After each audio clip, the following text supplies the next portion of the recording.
Welcome back to DVC Weekly. This is episode 6. I'm And running out of fingers soon when I do this. my name is Jason Erpelding. I'm the broker with Buy and Sell DVC. This is Scott Ferrioli. I'm the owner of both DVC-Rental and Buy and Sell DVC. And today we're going to start out by discussing Riviera Resort. Now, Riviera Resort is the one resort when it comes to direct and resale. There's a big difference. If you don't already know, if you buy at Riviera, of course, and you buy it directly from Disney, then you can use it at all the different resorts. You get the blue card, everything. But if you go to sell that membership, the new owner will only be able to use their points at Riviera. Now, so far that really hasn't been an issue. Like if somebody puts their Riviera up for sale, so far there's been, someone that wants to buy it and the market value that it sells for, because, that's where they want to stay. They've been at Riviera. They know they can only stay there. They want to book there 7 to 11 months in advance. And then, of course, if you buy at Riviera resale, again, I was talking about the owner, they buy there, they go to sell at the new owner. So yes, if you buy Riviera, the restriction is you can only use your points at Riviera. It doesn't matter if it's 7 to 11 months or if it's under 7 months, you can only stay at Riviera. So if your intention is to buy Riviera, then I highly recommend that you make your reservation 7 to 11 months in advance. Absolutely. And with being only able to stay at that resort, if you don't get the reservation you want, you're in a little bit of trouble. So you definitely, if you're owning at Riviera and can only stay at Riviera, you definitely want to book that as close to this 11-month window as possible, because a lot of studios sometimes will sell out right around 11 months. So before I forget, so in regards to the rental, so if someone does own Riviera and they rent out their points, what are the most popular accommodations that run out at Riviera or requested? Yeah, typically with all the DVC resorts, the studios are always one of the first ones to go. Riviera is also the only resort that has a different room. They've got something called the Tower Room, which only allows 2 people in there. And there's not a lot of those, so those typically go very fast. They're less points as well, but compared to other studios, it's still relatively expensive, and the rooms are a lot smaller, and there isn't even a main bed in there. There's just a pull-down Murphy bed. So not even a regular queen-size bed in the room. So they go very quick because they're less points, but yeah, all the smaller, less expensive stuff is always the first stuff to go. So yeah, if you're looking to book, you want to book Riviera, especially with studios, at least try to get 10, 11 months out, because they do go fast. And before I forget, and Ty may put it on the screen, so Riviera expires 2070, January 31st, 2070. The dues for 2001 are $8.38 a point. And I'll also have Scott just mention if, someone does book a stay through DVC-Rental, they're checking in at Riviera, they're planning on flying in and currently taking Magical Express to the resort, what's their transportation gonna look like for the 4 different parks while they're here? Okay, Riviera has some great options because it's right on the Skyliner. So you could take the Skyliner directly over to Epcot, or you could take the Skyliner over to Hollywood Studios. There's just a little transfer at Caribbean Beach. So relatively simple. If you want to go, again, the other 2, Animal Kingdom, or if you want to go to Magic Kingdom, just like all the other resorts, you're going to be taking the buses to get there. Or you could take an Uber if you want, but 2 nice options. Couple minutes on the Skyliner, and Skyliner is absolutely fantastic. There's a lot of people were worried that with the Florida heat that it was going to get really hot and be a sweat box in there, but they move pretty well, and you've got some nice airflow. So it's a pleasant, comfortable feeling ride on there, plus also some really nice views. So Skyliner is always a really nice form of transportation to have. So personally, I haven't been on the Skyliner, so I'm just curious. So like with your family of 4, when you go on the Skyliner, is it just your family of 4 in, or how does that work? As of right, I guess under normal times, Normal times, my family of 4 have been in there, and they can actually seat like up to 8. So we've had other families with us as well. Right now, they're only allowing 1 family group together at a time. But normal situation, they can put somebody else with you if they're backed up. Okay. We've taken it several times. I think only once we've had another family with us, because normally it's spaced out enough that they don't need to cramp people in. But if it's a busy time and they've got lines, they can put another family with you. Okay. And it's safe and enjoyable. And oh yeah, I love taking the Skyliner. We actually just stayed at Riviera about a week ago, and it was absolutely fantastic. We love the resort. If you want, I'll hit on a couple things. It's like what my kids' favorite thing. We're staying at these resorts. They're expensive to stay at. Obviously, they're top of the line Disney resorts. My kids' favorite thing is to play bocce while they're there. They've got the little bocce courts, and we thought that because of the pandemic that they were not allowing you to play bocce anymore, but you just have to go to something called the tea room. The lifeguards can help you out. They can call over to the tea room. I guess that's a little like entertainment room, and you just have to sign out the bocce balls, the bocce set, and they clean them between each individual who's doing them. So my kids got to play bocce. They had a great time, and it's one of those little things that you don't think about when you're staying at a resort. But my 13-year-old and 10-year-old little boys, I mean, you never know what they're going to like, and they love playing bocce, and it's a relaxing atmosphere. You get to sit outside. They're playing just like Italian instrumental music or some like little French music. I mean, you feel like you're in a European getaway. It's a beautiful resort. And then do they have like outdoor foosball there too, or table tennis? I believe they might. I'm not 100% sure. I forget now. I know they have a giant chess set, with like 3-foot chess pieces. Now the chess pieces were not out. I don't know if that's the same situation where you can go and ask for them to put them out. I'm guessing because maybe they're such big pieces, they may just not be doing it right now because of COVID. And then cornhole too, or? I'm trying to think if they had cornhole set up. I think they used to. I'm not sure. That might be the same situation where you can rent them out. I'm not positive. But there's a lot of activities if the parents want to be at the pool and the kids want to be playing different games. Oh yeah, what's also really cool, it's not going to be in the food of the week, but they right by the pool, they also have like a little gelato stand set up, and they scoop gelato for you, which is really cool. Again, with the whole Italian theming, really just a lot of fun. It's an oddly shaped pool. We were up high, so we were looking down on it. It's just got like an oddly shaped pool the way that they do it, but great resort. And also for the first time I ever saw, we were staying on the balcony in the morning, and before the pool opens, I don't know how you get selected, but they had a little child there. The child is his mom, and they had them in the pool by themselves, standing outside the pool, and they gave them a little remote control boat. And the kid was racing the boat around the pool. So I guess I don't know, maybe they select like one family a day and they let the kid race the boat beforehand. But we just looked down and there were other people waiting to get in. And it was just this little kid out there just driving this boat around the pool. I really wished I could have done that. It looked like a lot of fun. And then this may be a tough question because it's been a while since we've been under normal times. But let's say someone is filling out a rental request on DVC-Rental and they're trying to make a reservation, say 5 months in advance. Mm-hmm. Is there, under normal circumstances, is there going to be a lot of availability for Riviera, or is it? Probably not. I mean, there's a chance that maybe one bedrooms are typically the last option to sell out because one bedrooms and studios typically sleep about the same amount of people. At Riviera, they both sleep 5. So while a one bedroom has a full kitchen, washer dryer, whirlpool tub, king bed, it's much nicer. It's got 2 bathrooms. It's double the price of the studio. So it's typically the last one to sell out. And, once you go to a one bedroom, you really don't want to go back to a studio because they are a lot nicer. But when you're looking at them on paper and you go, both of these sleep 5, and one's double the price, typically it's not as in demand as the studio. So there's a chance that maybe a one bedroom could be left at that point. Okay. So if you're wanting to try Riviera, I'll try to make that reservation 7 to 11 months in advance. Yeah, and again, that's normal times. I mean, the room we were staying for one night in a 2-bedroom. We booked this like a week in advance, and when we got there, they said that there was. This is all from a manager. I don't know if it's absolutely true, but they said that there was only one person who was checking out that day that was supposed to be our room. And there was some sort of issue, and they had asked for a late checkout, which DVC doesn't normally do. So I don't know if there was a problem with the room or what it was, but they upgraded us to the Grand Villa. Oh, wow. So, yeah, it's normal situation. Nothing's there, and the Grand Villa is long gone. But again, this was a week in advance. We had the 2-bedroom was there, and we got upgraded because there was nobody in the Grand Villa. So they moved us into the Grand Villa, which was amazing. And if you go back and look at our videos, we released that video about a week and a half ago. So check that out because it was a lot of fun doing the walkthrough and absolutely gorgeous. And it's so nice. And then just real quick, just because we don't mention this a lot, but on the DVC-Rental, on the rental request, you just go to DVC-Rental. I forget what the tab is. Is it rental availability? Check availability. Check availability. And with DVC-Rental, you don't have to pay anything to check availability. Oh, correct. Yeah. There's never a fee or anything. So you just plug in the dates you want.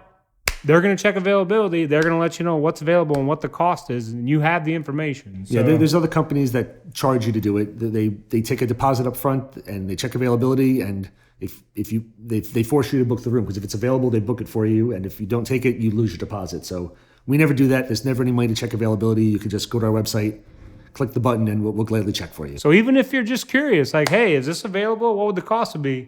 Fill out that form. They'll check availability and they'll get the answer to you. And anything else you want to say on Riviera? Or? Not at the moment. I mean, I know the food of the week we're going to incorporate Riviera. We're going to go right into food of the week. Yep. Okay. Come here, I'm gonna eat you! Get in my belly! So we're not going to just do one food here. And I know my man Ty is going to be editing this later on, and there's going to be 3 different things. So I'm sorry, Ty. But when we checked out, my wife and I got breakfast. And downstairs in the quick service restaurant, it's called Primo Piatto. And we tried 3 different things, and I'll tell you about them. So the first thing, I'll do it one by one. We got the blueberry lemon pancakes, which were $11.29. You get 3, the descriptions, 3 fluffy house-made pancakes filled with fresh blueberries, topped with mascarpone cream and lemon zest with Italian sausage. And both of these meals came with Italian sausage. So this is not like a regular like breakfast link. This is like, a full nice sausage like you'd get on like a sausage, peppers, and onions or something like that. So it was a really nice option to have. They were very, very good. I mean, if you can see in the picture, if anything though, the pancakes are small. They're probably, 3, they're probably the size of a baseball or somewhere between a baseball and a softball. So they're not really big pancakes. So the value for them, not really great. But they were very tasty. And I mean, overall, I give them a 7.1. I mean, I probably wouldn't get them again, but definitely try them out because they were tasty, but I just go for the money, maybe not the top choice. And we also split something called the Primo Piatto Breakfast, which was $10.79. This had scrambled eggs served over mascarpone polenta with a brioche roll, bacon, and Italian sausage. Again, that same sausage. And they don't have it in the description, but it also came with like sun-dried tomatoes and some like peppers and onions and stuff. This was fantastic. I don't remember if I've ever had polenta before. So it's kind of like a grits or like a mushy material. Ridiculous. It was salty. This breakfast was fantastic. I was sitting there dipping the eggs in the polenta. I mean, everything about this was wonderful. So I'm giving this one an 8.2. I would definitely get this again. I was thinking about this morning, trying to think of like what I would score this. And I sat there and I just started picturing. I was going, oh, I want this again. I want to go back for this. I would definitely go back for this. This was fantastic. And just for a little side thing also, we got this little banana bread. It's probably about this big. It had a really nice presentation. It came pre-wrapped in like clear cellophane. It had a little chocolate like emblem for Riviera on top. $3.99.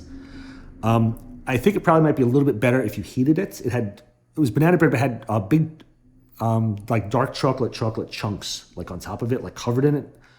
Really, really good as well. So I think if you heat it, it might be even better. But we were eating there. Surprised by that one as well. I give that a 7.6. I would definitely get that again. And again, for $3.99, it's a nice little treat. And I mean, we split all of this, and we were stuffed when we left.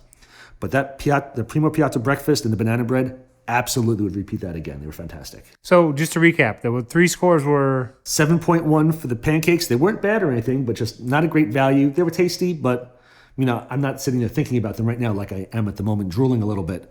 The Primo Piatto breakfast was 8.2. Now, I haven't been keeping track. Is that one of your highest scores you've given out? That's one of the highest scores. I can't remember what I gave the Everglazed donuts. They were up in the 8 range too, right around here, and those were fantastic. But the thing is, those were very sweet, and you have to be in the mood for that. This I would eat all the time. I was, again, pleasantly surprised by this. The blueberry lemon pancakes, I kind of was ready for those, and I was a little disappointed. They're still good, but this breakfast blew me away. I was not expecting that. And then the banana bread, 7.6, very strong 7.6. So we haven't had anything go too low yet. So I mean, even the stuff that's not great has been decent. And a lot of times you also have to take this with a grain of salt because I'm also trying to think about Disney's pricing as well. So I'm going for the money, $3.99 for a little banana bread. If you bought that at the grocery store, that's a lot of money at Disney. That's not a bad snack, and it was tasty. So I definitely recommend at least 2 of these. One of them can't, it's fine, but I wouldn't order it again. So the next thing we're going to discuss, so there's because of everything that's going on, there's a lot of members in a situation where they have points, where they would have used the points last year, earlier this year, and they're running into a situation where, they have a bunch of extra points. They got to use them by a certain date. They're not sure what to do. And should I deposit them in RCI? Also, this is being aired on March 17th. Tomorrow, there's a certain NCAA tournament that's going on. Everybody may be filling out a bracket or two. Did you see the follow through? Yes, I did. That was very nice. That's the follow through. So we thought we'd come up with a scenario where, let's say DVC gives you 250 points. You have to use them by June 1st, 2021. And under this scenario, whatever you want is available. So you don't have to check availability. So rather than do a complete bracket of all the resorts, we're just going to say, okay, give Disney your top 3 choices of what you would do with those 250 points. And for some, it may be, well, it's what you always do. Or it may be a case of, well, I've always wanted to try this, so I got 250 points. So what do I want to try? So Scott and I are going to give our top 3 choices of what we would do. Do you want to start out with your third choice? Okay, I'll go start with mine. So for my third choice, I would have to pick the bungalow at the Polynesian. I've never stayed in a bungalow. Maybe I'll never stay in a bungalow, but I would have to give that a try. I've been in there when they've done the open house there recently, but I've never stayed there. So I put down that I would stay there. I think I checked like May 21st, the night of May 21st, it'd be 149 points. And then because that's only 149 points and I have 250, I actually put that I would go back and stay in a studio at Polynesian from 527 to 530, which comes out to 75 points. So I basically use up my 249 points because I have 2 boys, 9 and 11. They love the pool over at the Polynesian. I would love to experience the bungalows. That's a great choice. I haven't stayed in the bungalows either, so we've always wanted to. So that's a good choice. I won't steal yours because that sounds good. And plus, I just want to add that where the bungalows are, I mean, I did ask this at the. I mean, I would have to just see if I can catch a bass from staying in the bungalows. I mean, I don't know if that's they let you fish out there? Well, I asked him, and the guy said, he goes, obviously no one ever comes here with a fishing pole trying to do it. He's like, I don't think it's going to be an issue. So just fish off the little balcony by your house. The back of your balcony right there. You can sit there in your little pool and just cast off and just try to catch a bass. Oh, that sounds like a cool idea. I like that too. I might do that with mine then because I was thinking, you know what, the bungalow is a great idea. I was like, I haven't stayed at the cabins at Copper Creek. You know, those are the same thing, you know, 2-bedroom over the water, same exact kind of setup. I've toured them before. They're absolutely beautiful. A little bit less expensive than the bungalows, but similarly priced. You could probably do 2 nights in the cabins. And again, right on the water there. And so I was like, I could probably cast off there and catch some fish too. I'm supposed to be going on a bass fishing trip here in July. Oh, really? Yeah, for one of the groups that were in EdCot, who's also going to be doing the charity thing. Oh, nice. There's a bunch of guys coming down, and I think they're planning on doing a bass fishing trip. There's going to be like 5 or 6 of us doing one of the bass fishing on the boat. Nice. So I'll check that out. I'll let you know how it goes. So what do you got for number 2? So for number 2, we had talked about, I haven't stayed at Riviera yet. So I put down Riviera, again, 528 to 530 in a preferred view, 2-bedroom. It'd be 132 points. Doesn't use up all my 250, but I would pick Riviera to give it a try and enjoy that resort. No, it's a good choice, and I'm trying to do something similar with trying to pick stuff like I haven't done, or I haven't done in a long time. So for my number 2, I was doing the tree houses at Saratoga Springs. Now, I've toured them. I've done videos of them. I've never actually stayed in the tree house. I have to imagine my kids would love being, you know, raised up and looking around and being like in the wilderness. And the tree houses sound really cool. And the tree houses are only a little bit, they're technically a 3-bedroom, but they're priced similar to the 2-bedrooms because they only sleep 9 and the 3-bedroom Grand Villas sleep 12. So you could probably get about 4 to 5, I'd say probably about 4 nights in the tree house. So I might do a 4-night tree house stay for my number 2. That's a good one. Yeah. So what do you got for number 1? So for number 1, I went with the cottages at Vero Beach because now I've been in do you know they don't like back, this was like in the 2000s. Back in my day. They used to have a cottage that would be open. They'd serve like chocolate chip cookies there in the afternoon. I'm assuming they don't do that anymore. I don't think so, but in the main lobby, in the inn, they do pre-COVID, they serve cookies and like lemon water and stuff every single day between like 1 and 3 p.m. or something around those times. But they were giving out cookies every single day in the main building. So they don't do it in one of the cottages because there's only 6 cottages. And they rent out pretty quickly. They go fast, very, very fast. So I've only, back then they used to, give out cookies and lemonade in the cottage, and that, that's when I got to see one. But I would love, this was staying there in May again, 5:28 to 5:30 in a cottage for 2 nights, and it's only 148 points. I mean, we discussed this earlier. I thought the numbers were wrong. He thought it was 148 points for one night. And he was running the numbers, and for some reason I yelled out, check May 28th to May 50th. So we joked about that for a while because I'm not sure if the 50th anniversary was on my mind or what happened, but I said the 28th to the 50th, which would be quite a stay and a little bit of a mess. But yeah, that cottage, I couldn't believe they're only 74 points a night. I mean, because they're normally pretty expensive and they go quickly and they're right by the water. They're absolutely beautiful. We did a tour of them a couple years ago as well and did the video, and cottages were nice. And when he mentioned that, I got jealous. I was like, I would love to pick that as well, but I wasn't smart enough to pick it, so I went a different route. And speaking of fishing, in one of the other Facebook groups, a Vero Beach group, I'm not sure what it's like. Where they have the setup for like bass fishing for kids or whatever. Yeah, I think there's a lake. Yeah, there's a pier. There's a lake in the pier. Kind of. They've got where all the main buildings are, and there's an underground tunnel that takes you to like a back parking lot, and there's like some like sports stuff back there, but there's also a lake back there. I think that's where they do the bass fishing. So she took this was just like 2 weeks ago. She took her son there, and they just used like hot dog. He caught 51 fish in like 2 hours. So he had a blast, of course. I mean, we're talking, it looked like, someone that's less than 12 years old, catching 51 fish. That's going to be a memory that he's going to have forever. So plus I don't know about you. It makes me want to go fishing there. Plus, we got to go. Plus, of course, if he hasn't fished a lot now, of course, he thinks that every time he goes fishing, he catch 51 fish. He's going to be in for disappointment. Yes.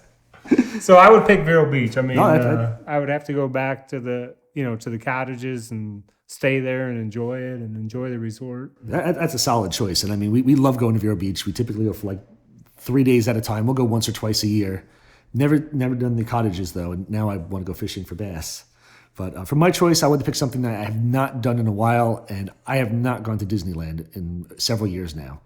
So I would love to go back to Grand Californian, probably stay in a 1-bedroom for 4 nights as well, because they're a decent amount more expensive. Grand Californian's more expensive, and the 1-bedrooms are double the price of the studios. So definitely on the higher side.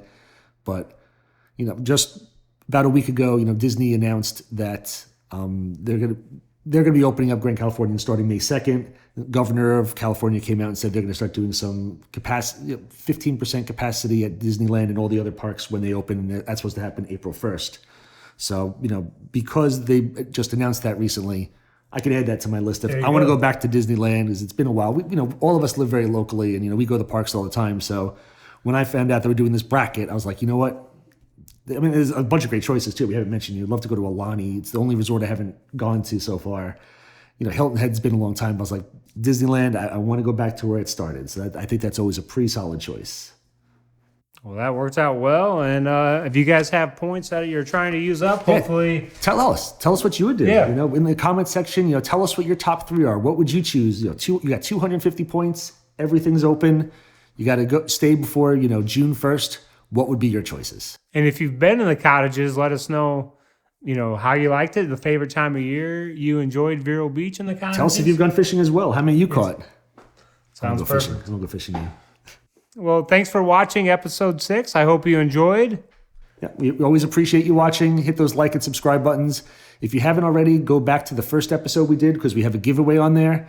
And we are just about going to be hitting the 1,000 number of views on there. So we'll be doing a giveaway. So go back on there and check it out. Make sure you like and subscribe. We appreciate it. So thank you very much. Thank you. Have a great day.